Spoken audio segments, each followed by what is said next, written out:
భారీ గ్రహశకలం భూమి వైపు వేగంగా దూసుకొస్తోంది. ఇదేదో సాదా సీదా శకలం అనుకుంటే పొరపాటే.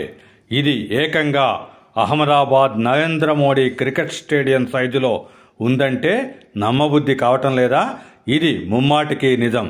ఈ విషయాన్ని ఇస్రో చీఫ్ సోమనాథ్ స్వయంగా వెల్లడించారు. ఈ భారీ ఆస్టరాయిడ్ పేరు అపోఫిస్ అని ఇస్రో చీఫ్ వెల్లడించారు. అయితే ఈ గ్రహశకలం భూమి సమీపానికి రావటానికి ఇంకో 4 ఏళ్లు పడుతుంది. 2029 ఏప్రిల్ 13న ఇది భూమికి అతి సమీపంలోకి వస్తుందని ఇస్రో చీఫ్ వెల్లడించారు. భూమికి 32,000 కిలోమీటర్ల ఎత్తులో వెళుతుందని, అంటే శాటిలైట్స్ పరిభ్రమించే కక్షల కంటే దగ్గరగా ఈ ఆస్ట్రాయిడ్ ప్రయాణించే అవకాశాలున్నాయని తెలుస్తోంది.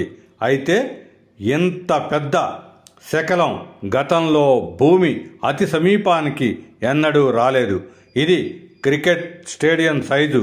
భారత అతిపెద్ద విమానవాహక నౌక ఐఎన్ఎస్ విక్రమాదిత్య కంటే కూడా పెద్దగా ఉంటుందని శాస్త్రవేత్తలు చెప్పారు. ఆస్టరాయిడ్ అపోఫిస్ పరిమాణం సుమారు 340 నుంచి 450 మీటర్ల వ్యాసం కలిగి ఉంటుంది. భారీ ఆస్టరాయిడ్ మానవాళి మనుగడకు ముప్పు అని, ఈ ముప్పును ఎదుర్కొనే విషయంలో ఇస్రో కీలకంగా ఉంటుందని ఇస్రో చీఫ్ వెల్లడించారు. 300 మీటర్ల కంటే పెద్దగా ఉండే గ్రహశకలం ఖండాలను నాశనం చేసే అవకాశం ఉంటుందని, ఇక 10 కిలోమీటర్ల కంటే ఎక్కువ వ్యాసం ఉండే గ్రహశకలాలు ఢీకొంటే భూ వినాశనం జరుగుతుందని సోమనాథ్ వెల్లడించారు. అయితే అపోఫిస్ తొలిసారిగా 2004లో గుర్తించారు. విలయాలు సృష్టిస్తాడని ఈజిప్టు ప్రజలు భావించే అపోఫిస్ అనే దేవుడి పేరును ఈ గ్రహశకలానికి పెట్టారు.